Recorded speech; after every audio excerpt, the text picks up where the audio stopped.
Chapitre 26. Wolf au mitard.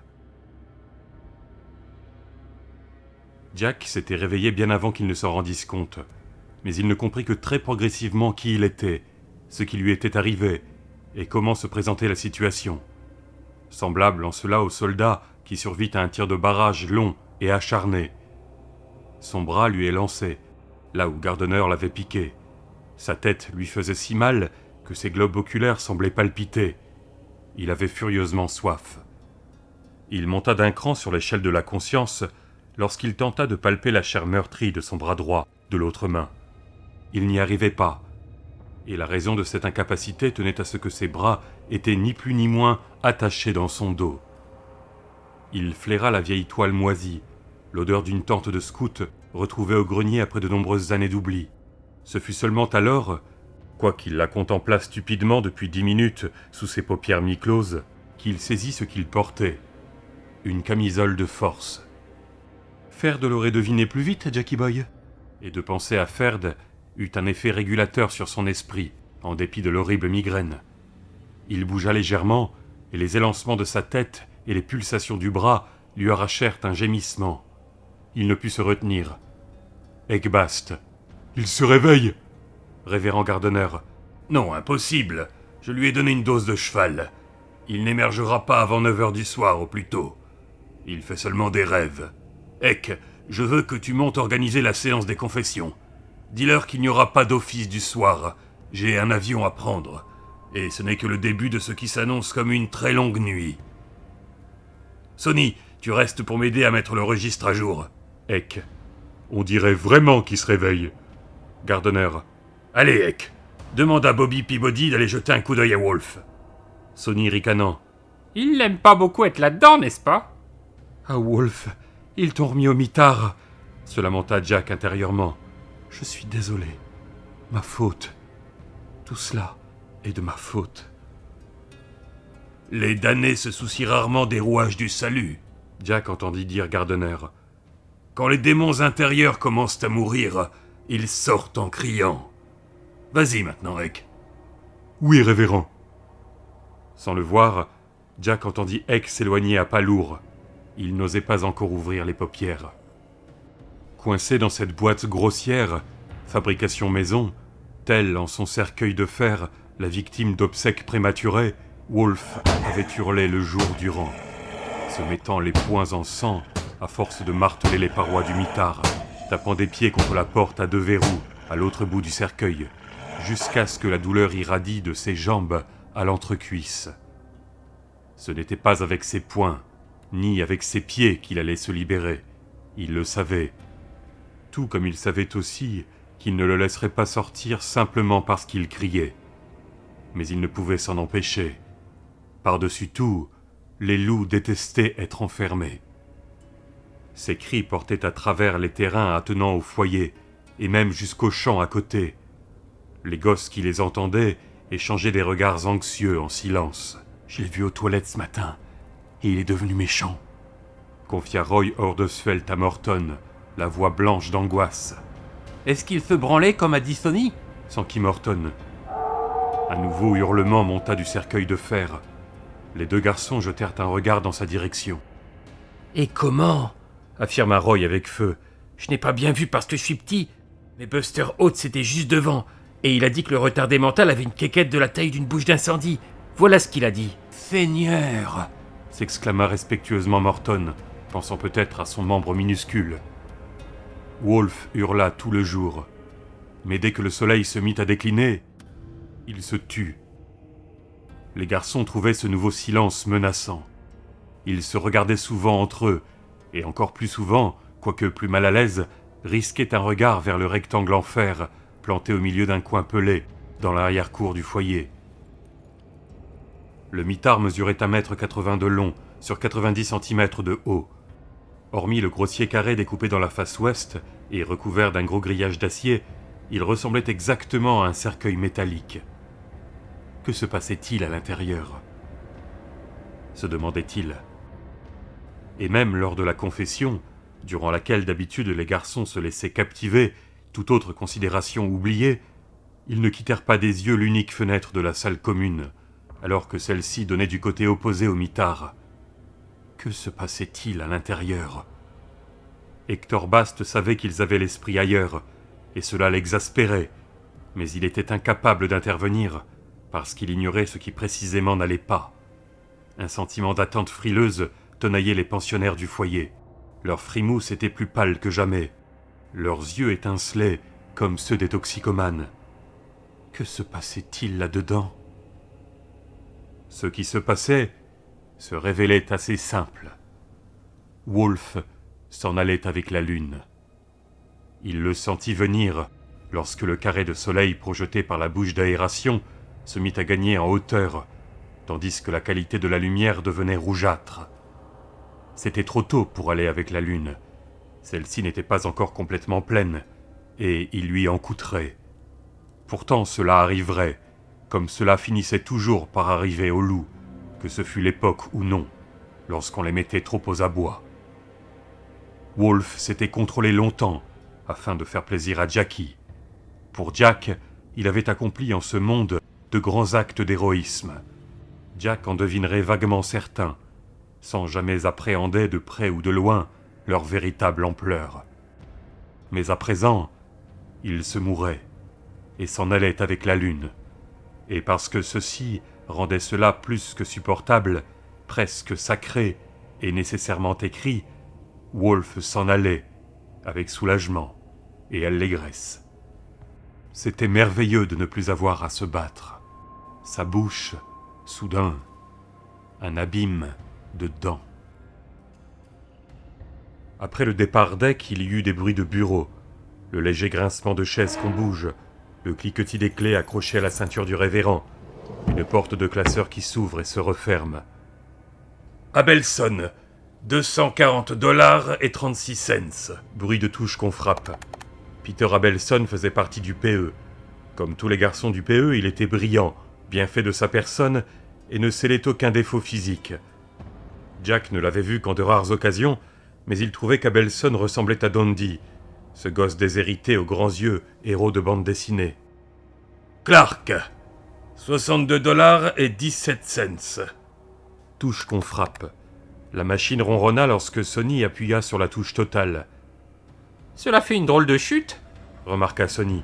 « Je lui parlerai, sois sans crainte. Je t'en prie, ne discute pas maintenant, Sonny. Monsieur Sloat arrive à Muncie à 10h15, et la route est longue. Je ne veux pas être en retard. »« Excusez-moi, révérend. » Gardner répondit quelque chose que Jack n'entendit même pas. Le nom de Sloat lui avait donné un choc. Toutefois, il n'était pas réellement surpris, sachant, au fond de lui, que cela faisait partie du jeu. Gardner avait conçu des soupçons depuis le début. Il n'avait pas voulu ennuyer son chef avec des vétilles, conjectura Jack. À moins qu'il ne se fût refusé à admettre qu'il avait besoin d'aide pour arracher la vérité à Jack. Mais finalement, il avait appelé. Où ? Dans l'Est ? L'Ouest ? Jack aurait donné beaucoup juste pour savoir. Morgan se trouvait-il à Los Angeles ou dans le New Hampshire ? Bonjour, monsieur Sloat. J'espère que je ne vous dérange pas. La police locale m'a amené un garçon. 2 en fait, mais c'est seulement le plus intelligent qui m'intéresse. Il me semble le connaître. Ou alors c'est peut-être mon autre moi qui le connaît. Il prétend s'appeler Jack Parker, mais comment le décrire ? Très bien. Et les hostilités avaient commencé. Je t'en prie, ne discute pas maintenant, Sonny. Monsieur Sloat arrive à Muncie à 10h15. Il restait peu de temps. Je t'avais dit de te manier le cul, Jack. Trop tard maintenant. Tous les garçons sont mauvais. C'est axiomatique. Jack leva légèrement la tête pour inspecter la pièce.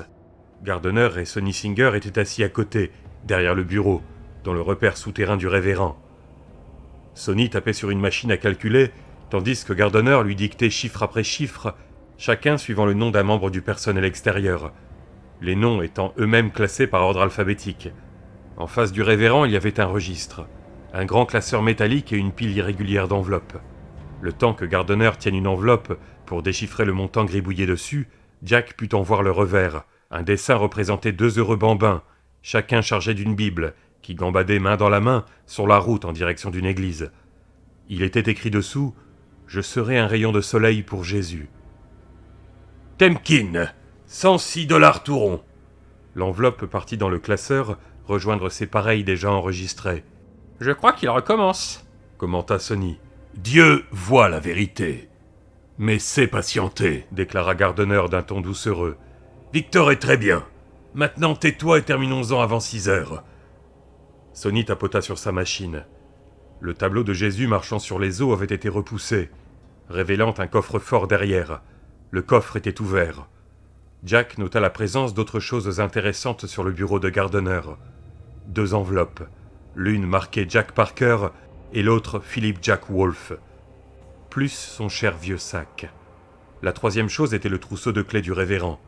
Des clés, les yeux de Jack errèrent jusqu'à la porte fermée sur le mur de gauche. La sortie privée de Gardner, il le savait. Si seulement il y avait un moyen. Yelin, 62,19 $. Gardner soupira, déposa la dernière enveloppe dans le long bac en acier et referma son registre. Apparemment, Eck avait raison. Je crois que notre cher ami, Monsieur Jack Parker, s'est réveillé. Il se leva, contourna son bureau et se dirigea vers Jack. Ses yeux fous couleur noisette flamboyaient. Il plongea la main dans sa poche et ressortit son briquet. À la vue de celui-ci, Jack sentit la panique monter en lui. Seulement tu ne t'appelles pas du tout Parker, n'est-ce pas, mon cher petit? Ton vrai nom est Sawyer, n'est-ce pas? Eh oui, Sawyer. Et quelqu'un qui s'intéresse beaucoup à toi va arriver très, très bientôt. Et nous aurons toutes sortes de choses passionnantes à lui raconter, n'est-ce pas? Le révérend Gardner gloussa de rire et rabattit le capuchon du zippo, mettant à jour la molette noircie, la mèche fuligineuse. La confession allège l'âme, susurra-t-il en allumant son briquet.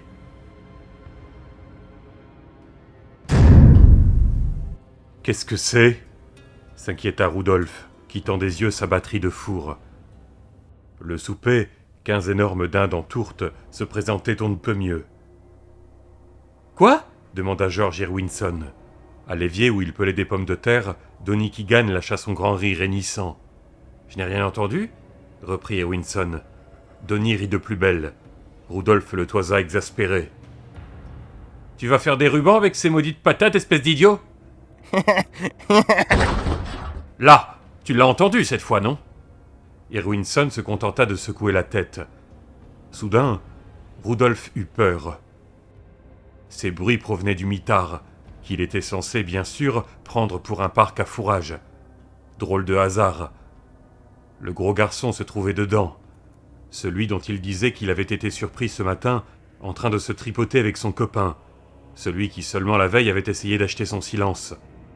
Il disait que le gros avait placé un méchant coup avant que Bast ne lui flanque une volée. Et certains disaient aussi que le gros n'avait pas simplement cassé la main de Bast. Ils affirmaient qu'il l'avait réduite en bouillie. C'était un mensonge, bien sûr, impossible autrement, mais...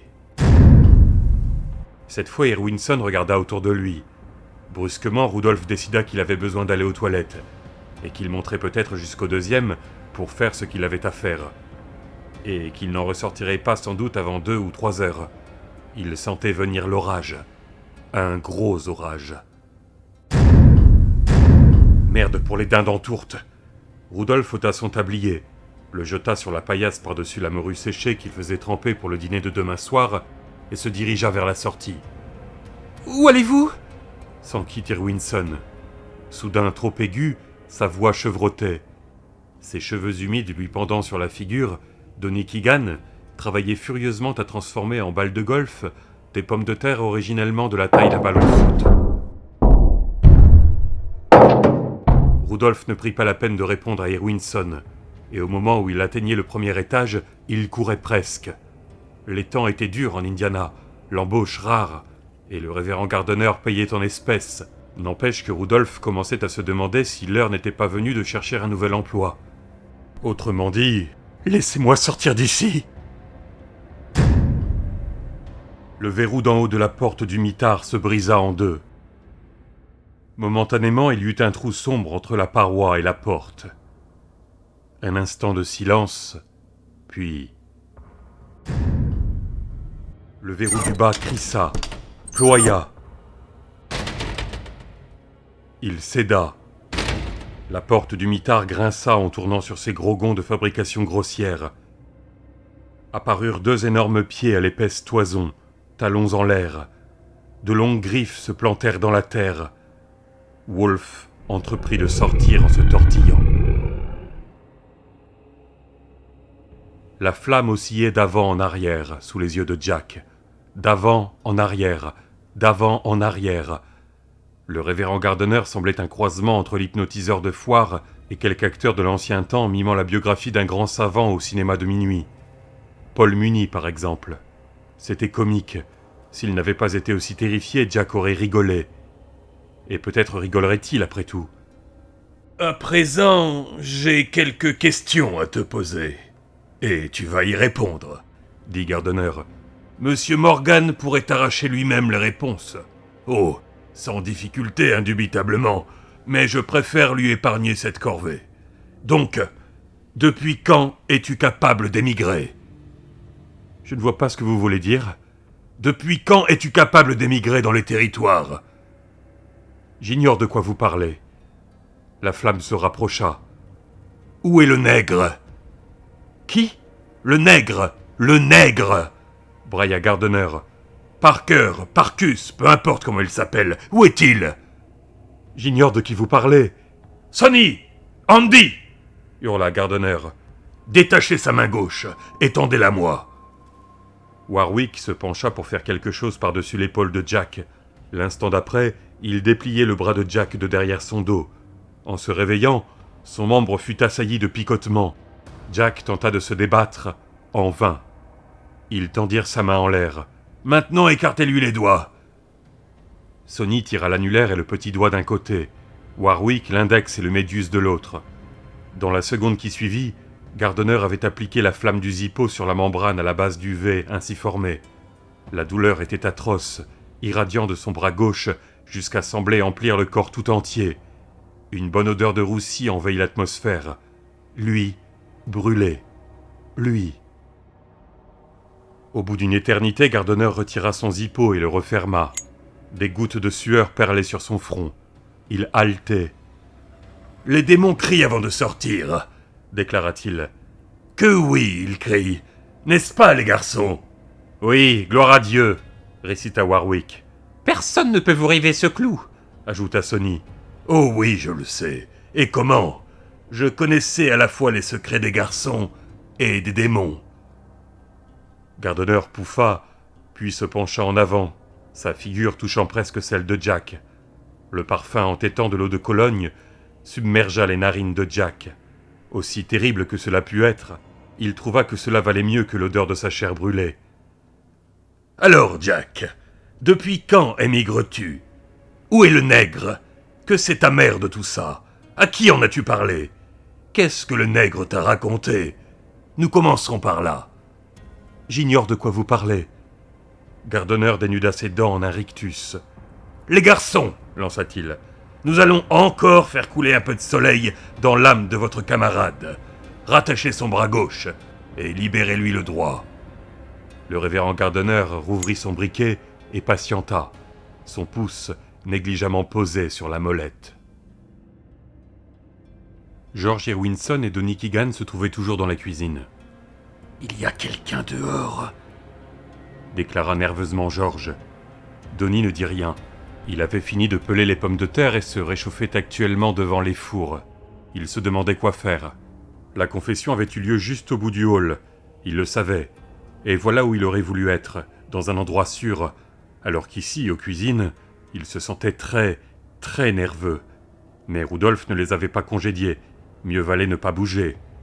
« J'ai entendu quelqu'un !» insista George. Donny éclata de rire. « Arrête ! Ton rire me fait gerber !» s'exclama George. « J'ai une nouvelle BD de Captain America sous mon matelas. Si tu jettes un coup d'œil dehors, je te la prêterai. » Donny secoua la tête et poussa un nouvel hennissement. George regarda en direction de la porte. On aurait dit un bruit de grattement. Gratter à la porte. Comme un chien qui voudrait rentrer. Un chiot perdu sans maître. Sauf, quel genre de chiot perdu pourrait gratter en haut d'une porte qui mesurait près de 2 mètres ? George alla à la fenêtre regarder dehors. Il ne voyait presque rien dans l'obscurité. Le mitard n'était plus qu'une ombre parmi d'autres. George se dirigea vers la porte. Jack cria si fort qu'il crut s'être déchiré les cordes vocales. Désormais, Casey aussi s'était mis de la partie. Casey avec son gros ventre ballottant. Et c'était une aubaine pour eux, car actuellement il en fallait 3. Casey, Warwick et Sonny Singer, pour immobiliser le bras de Jack et maintenir sa main au contact de la flamme. Lorsque Gardner éloigna enfin celle-ci, il y avait une tache noire, cloquée, boursouflée, de la taille d'un quarter sur le dessus de la main de Jack. Gardner se leva, récupéra sur son bureau l'enveloppe au nom de Jack Parker et la rapporta avec lui. Il en sortit le médiator. « Qu'est-ce que c'est ?»« Un médiator !» bredouilla Jack. Ses mains lui faisaient souffrir le martyre. « Qu'est-ce que c'est dans les territoires ?»« Je ne sais pas ce que vous voulez dire. »« Et ça ?»« Une bille ? Vous êtes aveugle ou quoi ? » ?»« Est-ce aussi un jouet dans les territoires ?»« Je ne... » »« Est-ce un miroir ? » »« C'est... » »« Est-ce une toupie qui disparaît quand on la fait tourner vite ? » ?»« De quoi vous... »« Tu le sais ! Tu le sais, espèce de maudit drôle ! Pédé !»« Parlez !» Gardner gifla Jack en pleine figure. Il sortit le dollar d'argent, les yeux brillants. « Qu'est-ce que c'est ?»« Un porte-bonheur que m'a donné ma tante Hélène. »« Qu'est-ce dans les territoires ?»« Une boîte de Rice Krispies. » Gardner leva son briquet. « Ta dernière chance, mon petit. »« Ça devient un vibraphone qui joue Crazy Rhythm. »« Redonnez-moi sa main droite, » ordonna Gardner. Jack eut beau se débattre, ils étendirent sa main à plat. Dans les rôtisseries, les dindans tourtes commençaient à se carboniser.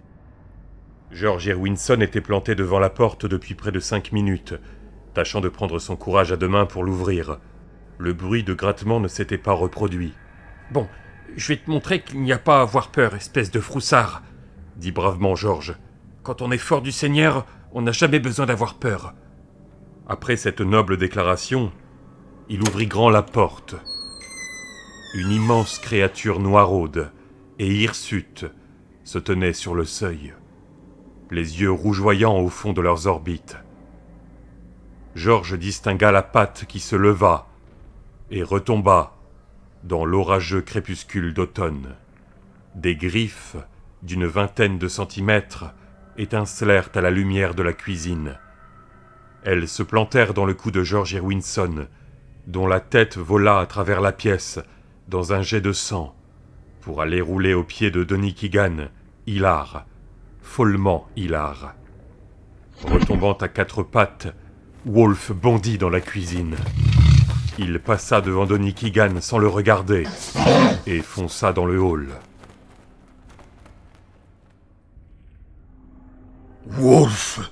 Wolfe ! Ici et maintenant !» D'accord, c'était la voix de Wolfe qui résonnait en son esprit, mais plus grave, plus riche, plus impérative que jamais. Elle perçait à travers la souffrance, embrumant son esprit, tel un beau couteau suédois. Il pensa « Wolfe court avec la lune ». Cette pensée suscita en lui un mélange de triomphe et de chagrin. Le révérend Gardner regardait en l'air, les yeux rétrécis. En cet instant, il ressemblait lui-même beaucoup à une bête qui a flairé le danger. « Révérend ?» interrogea Sonny, lequel haletait légèrement, les pupilles très dilatées. « Il jouit, » constata Jack. « Si je me mets à parler, Sonny sera déçu. »« J'ai entendu du bruit, » dit Gardner. « Casey, va écouter ce qui se passe dans la cuisine et la salle commune. » Bien ! Casey s'esquiva. Gardner reporta ses yeux sur Jack. « Je vais devoir bientôt partir à Muncie, » annonça-t-il. « Et lorsque j'accueillerai M. Morgan, je vais être en mesure de lui fournir immédiatement certains renseignements. Tu devrais donc parler, Jack.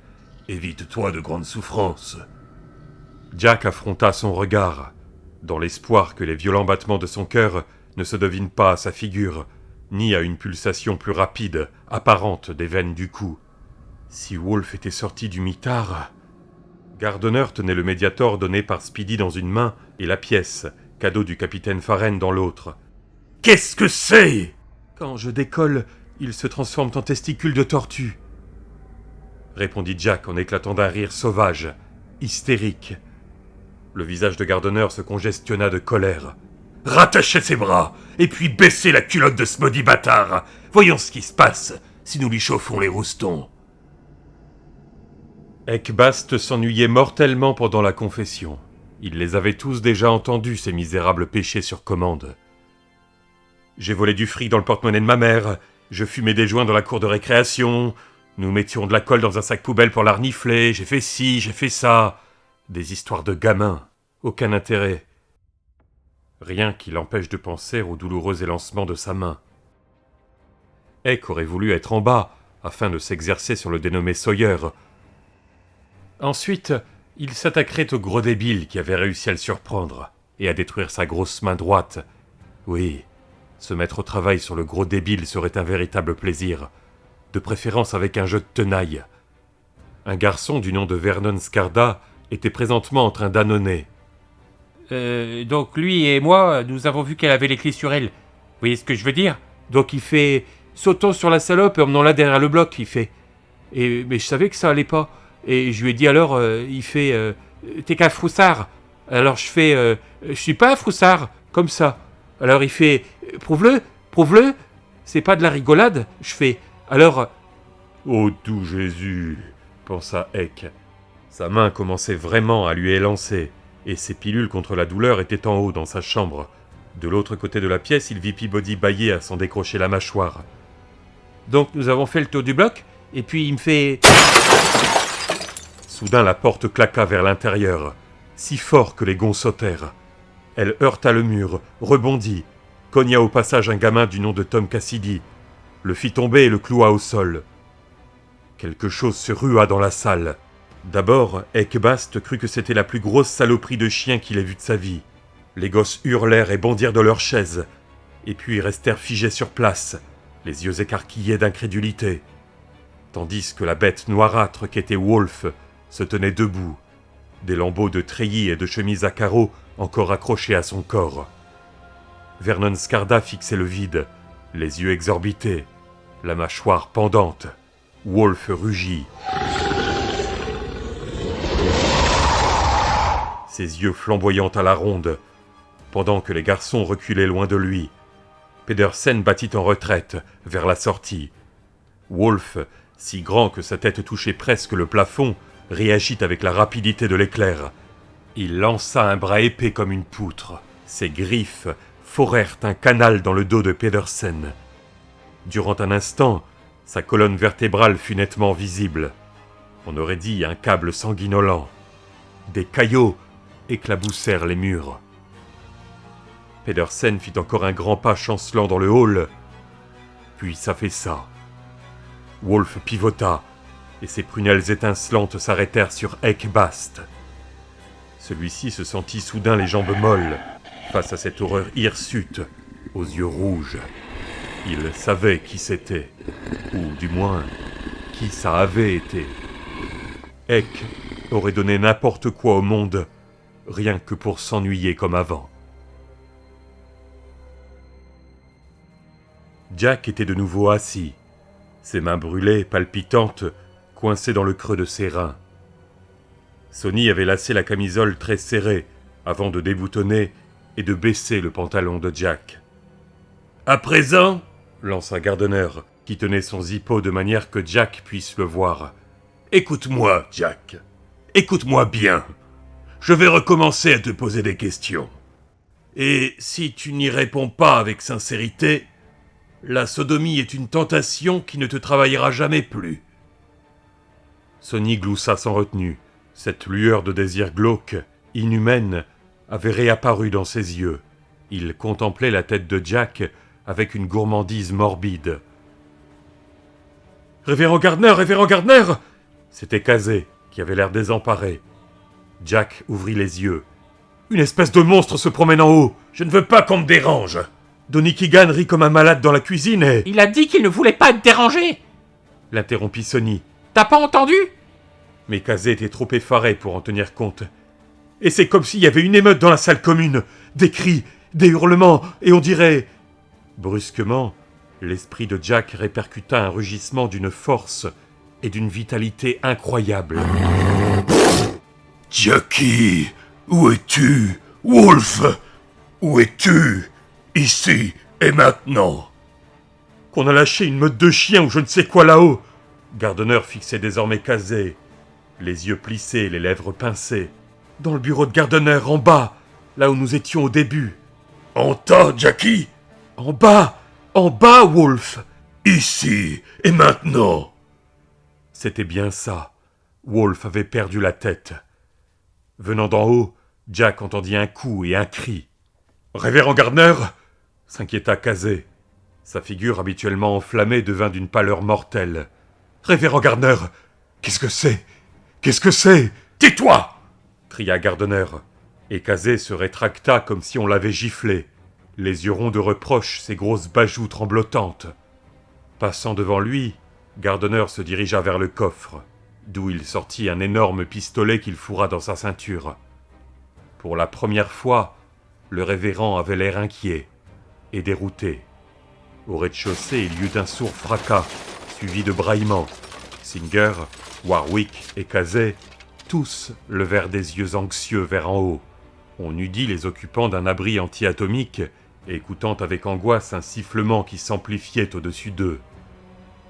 Gardner dévisagea Jack. Un rictus émergea sur sa figure. Les coins de sa bouche tressautaient irrégulièrement, comme si des ficelles y étaient attachées. Des ficelles qui seraient tirées par un marionnettiste peu doué. « Il va venir ici, n'est-ce pas ?» reprit Gardner. Il inclina la tête comme si Jack avait acquiescé. « Il va venir, mais je ne pense pas qu'il repartira. »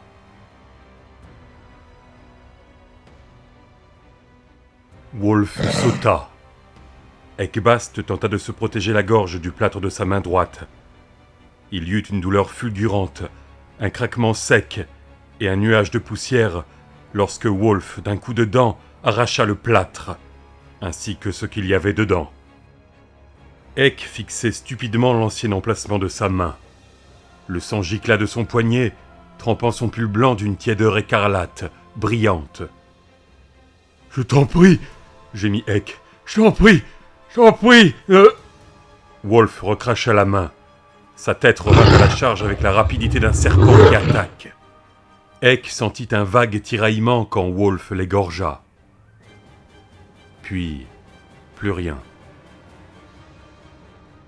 Au moment où il surgit de la salle commune, Peabody dérapa dans le sang de Pedersen, tomba sur un genou, se releva, puis galopa à l'autre bout du hall, se vomissant dessus en chemin. Des gosses couraient dans tous les sens, poussant des cris paniqués.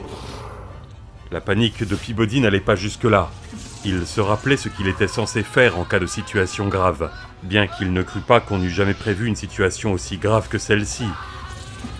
Il avait dans l'idée que le révérend Gardner pensait plutôt à un gosse qui piquerait sa crise en découpant un autre en morceaux, quelque chose dans ce style. Après le parloir, où défilaient les nouveaux venus lors de leur arrivée au foyer du soleil, il y avait un petit bureau à l'usage exclusif des brutes que Gardner considérait comme ses assistants. Peabody se barricada dans le réduit, décrocha le téléphone et composa un numéro d'urgence. Un instant plus tard, il parlait à Frankie Williams. « Peabody, du foyer du soleil !» énonça-t-il. « Vous devriez monter jusqu'ici avec toute la police du coin, inspecteur Williams. L'enfer, c'est... » De l'autre côté, il perçut un cri plaintif, suivi d'un bruit de bois cassé. Il y eut un grondement, une espèce d'aboiement, et le cri s'arrêta net. « Déchaînez chez nous !» termina-t-il. « Quel genre d'enfer ?» s'enquit Williams avec impatience. « Laisse-moi parler à Gardner !»« Je ne sais pas où est le révérend, mais s'il le pouvait, il vous appellerait lui-même. Il y a des morts, des gosses. »« Quoi ?» ?»« Venez donc chez nous avec plein d'hommes !» supplia Peabody. « Et aussi des armes !» Encore un cri, le craquement de quelque chose de lourd. La grosse commode ancienne dans l'entrée, sans doute, renversée. « Des mitraillettes, si vous en trouvez. » Un cliquetis cristallin. Tandis que le grand lustre du hall s'écroulait. Peabody se fit tout petit. On aurait dit que le monstre mettait à sac la baraque entière à main nue. Merde, apportez une bombe nucléaire si vous pouvez, rajouta Peabody en se mettant à pleurnicher. Qu'est-ce... Peabody raccrocha avant que Williams finisse sa phrase. Il rampa dans l'espace sous le bureau, entoura sa tête de ses bras et commença à prier avec ferveur que tout ceci ne se révèle être qu'un rêve. La pire saloperie de cauchemar qu'il eût jamais eue. Wolfe se déchaînait dans le hall, entre la salle commune et la porte d'entrée, s'arrêtant seulement le temps de renverser la commode et de sauter souplement en l'air pour s'accrocher au lustre. Tel Tarzan, il se balança dessus jusqu'à ce qu'il décroche du plafond et arrose d'éclats de cristal tout le tapis du hall. En tas. Jackie était en tas. Bon, quel tas? Incapable de supporter plus longtemps l'horrible tension de l'attente, un gamin ouvrit brusquement la porte du placard où il se cachait et s'élança vers l'escalier. Wolfe le rattrapa et le jeta d'un bout à l'autre du hall. Le gosse heurta la porte de la cuisine, dans un bruit d'eau cassée, et s'écroula comme une masse. L'odeur grisante du sang fraîchement versé faisait tourner la tête de Wolfe. Ses poils pendaient en boucles ensanglantées sur sa mâchoire et son museau. Il tentait de ne pas perdre le fil de ses pensées, mais il avait du mal, bien du mal. À présent, il fallait qu'il trouve Jackie très vite, avant qu'il ne perdît complètement la faculté de penser. Il rebroussa chemin vers la cuisine, par où il était entré, courant à quatre pattes parce qu'ainsi, il se déplaçait plus vite et plus facilement. Et soudain, en passant devant une porte close, il se souvint. L'endroit exigu, l'impression de descendre dans un tombeau, l'âcre odeur d'humidité dans sa gorge. En bas, derrière cette porte, ici et maintenant. Wolfe, glapit-il, bien que les gosses blottis dans leur cachette au rez-de-chaussée et au premier étage n'entendirent qu'un strident hurlement de triomphe. Il leva les béliers de combat qu'étaient ses bras puissamment musclés et les abattit sur la porte, qui s'ouvrit par le milieu en vomissant une pluie d'éclats de bois dans la cage d'escalier. Wolfe se faufila au travers, et oui, voilà l'endroit étroit comme un goulet. Voilà le chemin menant au lieu où l'homme blanc avait débité ses mensonges, pendant que Jack et ce brave Wolfe devaient rester assis à l'écouter. Jack s'y trouvait actuellement. Wolfe flairait son odeur, mais il flairait aussi l'homme blanc, et l'odeur de la poudre. Prudence. Que oui, les loups savaient être prudents.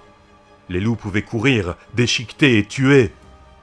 Mais quand il le fallait, les wolves savaient être prudents. Il descendit l'escalier à quatre pattes, silencieux comme une ombre, les yeux aussi rouges que des signaux de stop. Gardner devenait progressivement de plus en plus nerveux. Aux yeux de Jack, il avait l'air d'un homme qui approchait le seuil critique. Ses yeux erraient frénétiquement en un triangle, du studio où Casey écoutait de toutes ses oreilles à Jack, et de celui-ci à la porte menant au hall. La plupart des bruits venant de l'étage s'étaient tus depuis quelque temps déjà. Alors Sonny Singer fit un pas vers la porte. « Je vais monter, voir ce qui est... » Tu ne vas nulle part. Reviens ici. Sonny tressaillit comme si Gardner l'avait frappé. « Que se passe-t-il, révérend Gardner ?» demanda Jack. « Vous semblez un peu... nerveux. » La gifle de Sonny le déséquilibra. « Fais attention à la manière dont tu parles, morveux. Fais attention !»« Tu sembles nerveux aussi, Sonny. Et toi, Warwick? Et Casey, là? Fais-le taire !» s'écria soudain Gardner. « Tu ne peux rien faire. Dois-je tout faire ici moi-même ?» Sonny gifla de nouveau Jack, beaucoup plus brutalement. Quoique son nez se mit à saigner, Jack souriait. Wolfe était maintenant tout près, et Wolfe se montrait prudent. Jack caressa le fol espoir qu'il pourrait s'en sortir vivant. Se dressant brusquement, Casey arracha les écouteurs de sa tête et appuya sur le bouton de l'intercom. « Révérend Gardner, j'entends des sirènes sur les micros extérieurs. » Les yeux de Gardner, à présent anormalement élargis, se reportèrent sur Casey. « Quoi? Combien? À quelle distance ?»« Pas mal, on dirait, » répondit Casey. « Encore assez loin, mais ils viennent par ici, aucun doute là-dessus. » Gardner perdit alors son aplomb. Jack en fut témoin. L'homme resta assis un moment, indécis. Puis il s'essuya délicatement la bouche du revers de la main. Ce n'est pas à cause de ce qui s'est passé à l'étage, ni des sirènes. Il sait aussi que Wolf approche. À sa manière, il le sent. Et il n'aime pas ça. Wolf, nous avons peut-être une chance. Peut-être. Gardner tendit le pistolet à Sonny Singer. Je n'ai pas le temps de m'occuper de la police, ni de la pagaille qu'il peut y avoir en haut, surtout maintenant, déclara-t-il. Morgan Sloat compte davantage. Je pars à Muncie. Sonny, toi et Andy, venez avec moi. Surveille notre ami Jack pendant que je sors la voiture de garage. Quand vous m'entendrez corner, venez me rejoindre. Et Kazé, marmonna Andy Warwick. Oui, d'accord, Kazé aussi. Acquiesça aussitôt Gardner, et Jack pensa « Il vous laisse tomber, espèce d'enfoiré. Il vous laisse tomber, c'est si évident qu'il pourrait aussi bien louer un panneau sur le Sunset Strip et l'annoncer par voie d'affiche. Vous n'avez même pas cette cervelle pour le comprendre. Vous resteriez assis ici 10 ans à attendre un coup d'avertisseur s'il n'y avait pas assez de provisions et de papier hygiénique. » Gardner se leva. La figure empourprée par sa nouvelle importance, Sonny Singer s'assit derrière le bureau et braqua le revolver sur Jack. « Si son débile de copain pointe son nez, dit Gardner, abat-le !» « Comment pourrait-il pointer son nez ?» s'offusqua Sonny. « Il est au mitard !»« Peu importe, reprit Gardner. C'est un démon. Tous les deux sont des démons. C'est indubitable, axiomatique. Si le débile se montre, abat-le. Abat-les tous les deux. » Il tripota son trousseau de clés et en choisit une. « À mon coup d'avertisseur !» insista-t-il, avant d'ouvrir la porte pour sortir. Jack tendit l'oreille mais n'entendit rien en fait de bruit de sirène. La porte se referma derrière le révérend Gardner. Le temps qui s'étirait. 1 minute qui en paraissait 2, 2 qui en paraissaient 10, 4 qui duraient 1 heure. Les 3 assistants de Gardner qui restaient avec Jack avaient l'air de jouer au jeu de la statue. Raide comme la justice, Sonny traînait derrière le bureau du révérend, une place qu'il savourait et convoitait. Son arme pointait fermement sur la tête de Jack. Warwick gardait la porte menant au hall. Kazé siégeait dans son box brillamment éclairé, les écouteurs de nouveau sur les oreilles, regardant fixement à travers la vitre opposée dans les ténèbres de la chapelle, sans rien voir, tout ouïe. « Il ne vous emmènera pas avec lui », lança soudain Jack, légèrement surpris par le son de sa voix calme et unie. « La ferme, morveux !» aboya Sonny. « Si tu retiens ta respiration jusqu'à son coup de klaxon, tu as le temps de devenir violet, » le nargua Jack. « Au prochain mot qu'il dit, casse-lui le nez, Andy !» cria Sonny. « C'est ça, reprit Jack. Casse-moi le nez, Andy. Abat-moi, Sonny. Les flics arrivent. Gardner est parti et ils vont trouver votre trio en compagnie d'un cadavre en camisole de force. » Il s'interrompit et corrigea. « Un cadavre en camisole de force avec le nez cassé. »« Cogne-le, Andy !» dit Sonny. Quittant la porte, Andy Warwick gagna l'endroit où était assis Jack, entravé, son pantalon et son caleçon entortillés autour de ses chevilles. Jack tourna ouvertement sa figure vers celle de Warwick. « C'est ça, Andy, » l'apostropha-t-il. « Cogne-moi, je resterai tranquille. Quelle bonne cible !»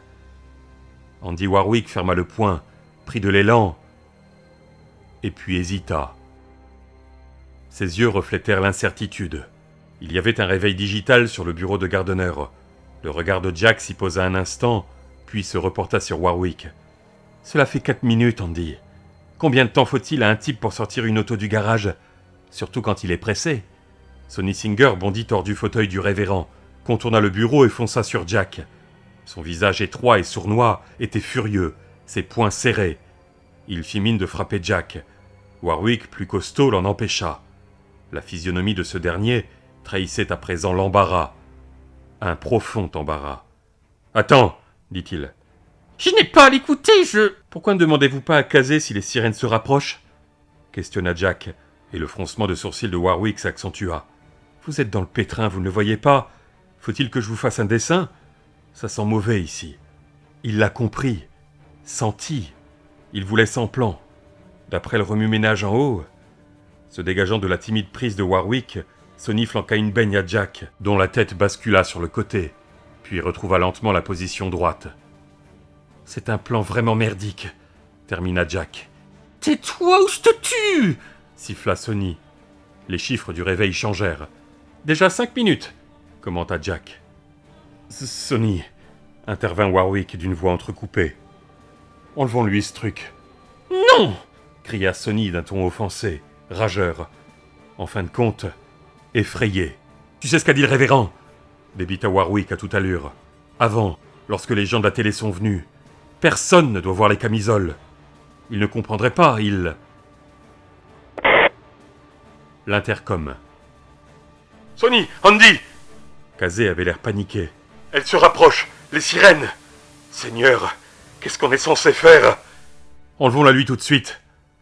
La bouille de Warwick était livide, à part 2 taches rouges aux pommettes. Le révérend Gardner a dit aussi. Je me fous de ce qu'il a dit aussi. La voix de Warwick fléchit, exprimant désormais la peur la plus puérile. On va se faire attraper, Sonny. On va se faire attraper. Et Jack pensa qu'il entendait effectivement les sirènes, à moins que ce ne fût l'effet de son imagination. Sonny roula des yeux en direction de Jack avec l'horrible indécision d'une bête piégée. Il leva à demi son revolver, et durant un instant, Jack crut que Sonny allait réellement l'abattre. Mais il s'était écoulé 6 minutes, et toujours aucun signe de la divinité, annonçant que le Deus Ex Machina levait le camp pour Muncie. « C'est toi qui le détaches !» concéda en boudant Sonny à Andy Warwick. « Je ne veux même pas le toucher. C'est un pêcheur et un pédé. » Sonny se réfugia derrière le bureau tandis qu'Andy Warwick s'en mêlait les doigts avec les lacets de la camisole. « Tu ferais mieux de ne rien dire, » haleta-t-il. « Tu ferais mieux de ne rien dire ou je te tuerai moi-même. » Bras droit de libre, bras gauche de libre. Ils retombèrent mollement sur ses genoux. Les fourmillements revenaient. Warwick lui arracha l'odieux appareil, une horreur de toile grisâtre et de liens en cuir. Regardant l'objet dans ses mains, Warwick fit la grimace. Il se précipita de l'autre côté de la pièce et entreprit de le dissimuler dans le coffre-fort du révérend. « Remonte ton pantalon !» ordonna Sonny. « Tu crois que j'ai envie de regarder tes accessoires ?» Jack s'affaira avec son caleçon, empoigna la ceinture de son pantalon, la lâcha et réussit à remonter le tout. L'intercom. « Sonny, Andy !» Voix de Kazé paniquée. « J'entends quelque chose !»« Ils arrivent !» hurla presque Sonny. Warwick redoubla d'efforts pour enfoncer la camisole dans le coffre. « Ils arrivent devant !»« Non, dans la chapelle. Je ne vois rien, mais j'entends quelque chose dans la... » Il y eut une explosion de verre brisé lorsque Wolf bondit des ténèbres de la chapelle à l'intérieur du studio.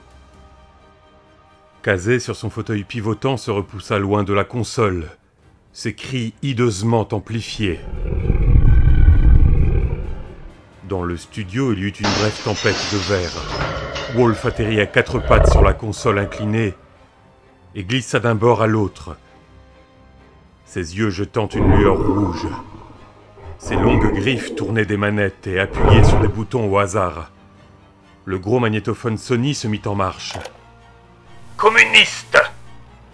brailla la voix du révérend Gardner. Le volume était poussé au maximum, noyant les hurlements de Kazé et les cris de Warwick. « Abat-le, Sonny ! Abat-le ! Abat-le !» Mais il n'y avait pas que la voix de Gardner. En arrière-fond, telle une musique infernale, résonnait un concert de sirènes rugissantes, comme les micros de Kazé retransmettaient l'arrivée d'une caravane de véhicules de police dans l'allée du Foyer du Soleil.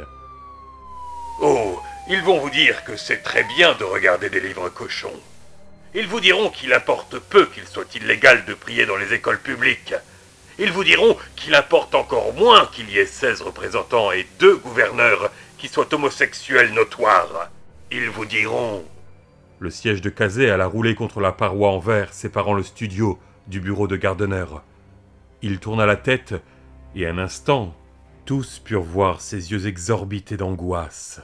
Puis, Wolf sauta du haut de la console, la gueule droit sur le ventre de Kazé, où il creusa un sillon.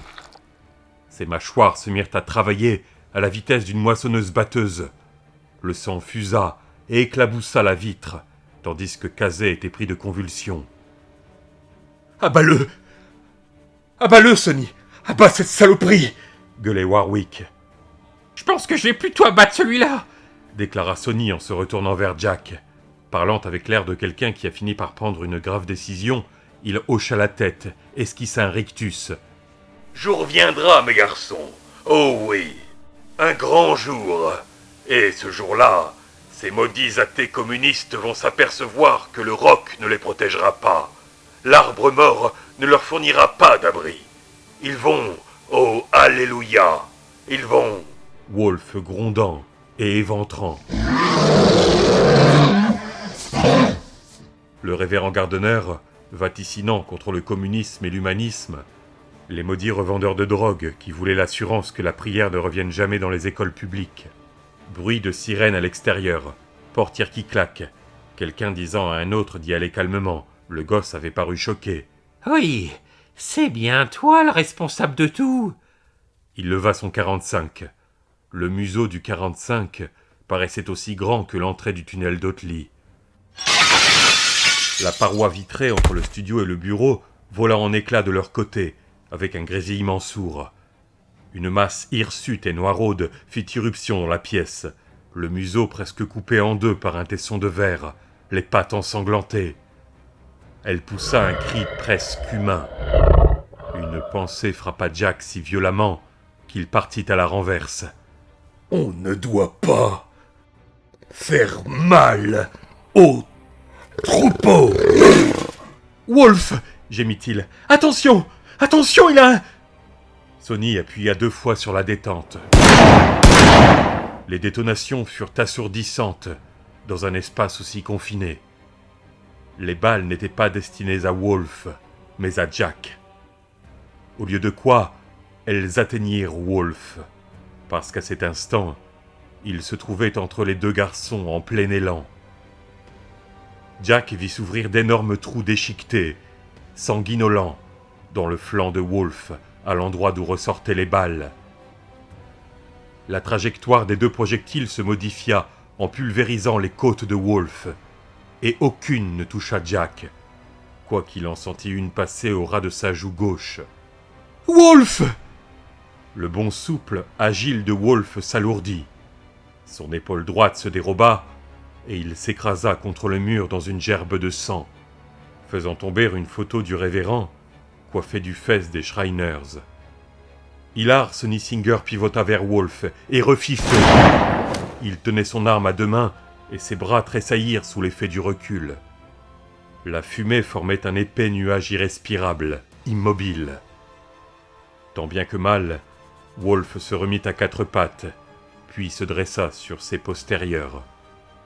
Un déchirant hurlement de rage et de douleur couvrit les imprécations préenregistrées du révérend. Sonny tira sur Wolfe une 4e fois. Le projectile laissa une caverne béante dans son bras gauche. Du sang et du cartilage voltigèrent. « Jackie! Jackie! Oh, Jackie! Mal! J'ai mal! » Jack se traîna en avant et s'empara du réveil digital de Gardner. C'était simplement la première chose qui lui tombait sous la main. « Sonny, regarde !» cria Warwick. « Regarde !» Alors Wolfe, son torse entier, une forêt sanglante de poils coagulés, fondit sur lui. Warwick s'agrippa à Wolfe, et un instant, ils eurent presque l'air de danser. « Dans un lac de feu, à jamais, car la Bible dit... » Rassemblant toutes ses forces, Jack abattit le radio-réveil sur le crâne de Sonny, au moment où celui-ci allait se retourner. Le plastique craqua. Les chiffres à l'affichage du réveil se mirent à défiler, aléatoirement. Sonny pivota sur ses talons, tâchant de relever son arme. Jack fit décrire un moulinet à son appareil, lequel atterrit sur la bouche de Sonny. Les lèvres de Sonny se retroussèrent en un affreux rictus de dément. Il y eut un bruit sec lorsque ses dents se cassèrent. Son doigt enfonça de nouveau la détente. La balle partit entre ses pieds. Il se cogna au mur, rebondit, et sourit à Jack avec sa bouche ensanglantée. Chancelant sur ses jambes, il leva le pistolet. « Maudit !» Wolfe jeta Warwick. Celui-ci vola dans les airs avec une légèreté sans pareille et percuta Sonny dans le dos quand ce dernier faisait feu. La balle partit au hasard, ricocha sur l'une des bobines en train de tourner dans le studio et la pulvérisa. La voix stridente, déclamatoire du révérend Gardner s'éteignit. Grondant, titubant, Wolfe s'avança vers Sonny Singer, qui braqua son 45 sur lui et appuya sur la détente. Il y eut un clic sec, inopérant. Le sourire dégoulinant de Sonny se brouilla. « Non !» protesta-t-il, et d'appuyer encore sur la détente, encore et encore. Quand Wolfe tendit la patte, il lança l'arme et tenta de se protéger derrière l'immense bureau de Gardner. Le pistolet heurta Wolfe à la tête, et avec le peu de force qui lui restait, Wolfe sauta par-dessus le meuble, éparpillant tout ce qui était posé dessus. Sonny recula, mais Wolfe put lui empoigner le bras. « Non !» glapit Sonny. « Non, t'as pas intérêt, sinon tu retournes au mitard. Je suis quelqu'un ici, je suis... » Wolfe tordit le bras de Sonny. Il y eut un bruit de déchirure, comme un enfant trop gourmand arrache le pilon d'une dinde rôtie. Soudain, le bras de Sonny se retrouva dans la grosse patte de Wolfe.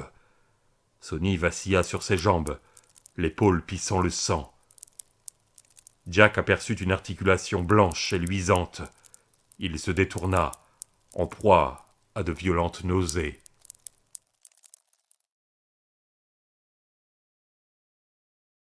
Quand il rouvrit les yeux, Wolfe titubait au milieu du carnage, jadis le bureau de Gardner. Ses yeux viraient au jaune pâle, comme des bougies qui s'éteignent. Quelque chose survenait à sa figure, à ses bras et à ses jambes. Il redevenait Wolfe. Voyant ça, Jack comprit alors pleinement ce que cela voulait dire. Les anciennes légendes avaient menti, selon lesquelles seules les balles d'argent pouvaient détruire un loup-garou. Mais apparemment, elles ne mentaient pas sur tout. Wolfe se métamorphosait parce qu'il mourait. « Wolfe ! Non !» gémit-il, en réussissant à se mettre debout. Il arriva à mi-chemin de Wolfe, glissa dans une flaque de sang, tomba à genoux, se releva. « Non !» « Jackie !» Sa voix était grave, gutturale. Guère plus qu'un grognement, quoiqu'intelligible. Et, chose incroyable, Wolfe ébauchait un sourire. Warwick avait ouvert la porte de Gardner, les yeux agrandis d'effroi. Il grimpait lentement les marches à reculons. « Vas-y ! Vas-y !» hurla Jack. « Vas-y, sors d'ici !» Andy Warwick détala comme un lapin. Une voix venue de l'intercom, celle de Frankie Williams, interrompit le bourdonnement monotone des enceintes. L'horreur y rivalisait avec une terrible excitation morbide. « Bon Dieu, regardez-moi ça. On dirait que quelqu'un s'est amusé avec un hachoir de boucher. Vous les gars, vérifiez la cuisine. » Wolfe s'écroula tel un arbre mort. Jack s'agenouilla, le retourna face à lui. Les poils s'effaçaient des joues de Wolfe avec la vitesse surnaturelle d'un polaroïde. Ses yeux étaient redevenus couleur noisette. Mais il paraissait à Jack affreusement las. « Jackie !» Wolfe leva une main ensanglantée et effleura la joue de Jack. « Touché ? Toi ? Il t'a... » « Non, » répondit Jack, qui berçait la tête de son ami. « Non, Wolfe, il ne m'a pas eu. Pas une fois. » « Je... » Les yeux de Wolfe se fermèrent, puis se rouvrirent lentement. Il sourit avec une douceur ineffable, et parla en articulant soigneusement chaque mot, poussé par le besoin manifeste de s'expliquer. « J'ai protéger Mon... troupeau. Oui, balbutia Jack. Et ses larmes se mirent à couler, jusqu'à lui faire mal. Il sanglotait en berçant la tête émaciée, ébouriffée de Wolf. Tu l'as fait, mon bon vieux Wolf. Mon bon vieux Jackie. Wolf, je vais monter à l'étage. Il y a les flics. Une ambulance. Non, Une fois de plus, Wolf semblant faire un gros effort. va-t'en. Pas sans toi, Wolf. Toutes les lumières se dédoublèrent, triplèrent. Jack tenait la tête de Wolf dans ses mains brûlées. Pas sans toi. Jamais. Wolf ne veut pas vivre dans ce monde. Aspirant une frémissante goulée d'air dans sa large poitrine déchiquetée, il ébaucha un nouveau sourire. Ça sent trop mauvais. Wolf, écoute. Wolf. Wolf lui saisit tendrement les mains. Dans l'étreinte, Jack sentait les paumes de Wolf perdre leur duvet. C'était une sensation terrible, fantomatique. Je t'aime, Jackie. Moi aussi je t'aime, Wolf, dit Jack. Ici et maintenant. Wolf sourit. Je rentre, Jackie. Je le sens. Je rentre. Soudain, les mains de Wolf perdirent leur substance entre celles de Jack. Wolf, s'écria-t-il. Je rentre chez moi. Wolf, non. Il sentit son cœur se serrer, prêt à se briser. Oh oui, on pouvait avoir le cœur brisé. Il en était sûr. Wolf, Wolf, reviens. Je t'aime.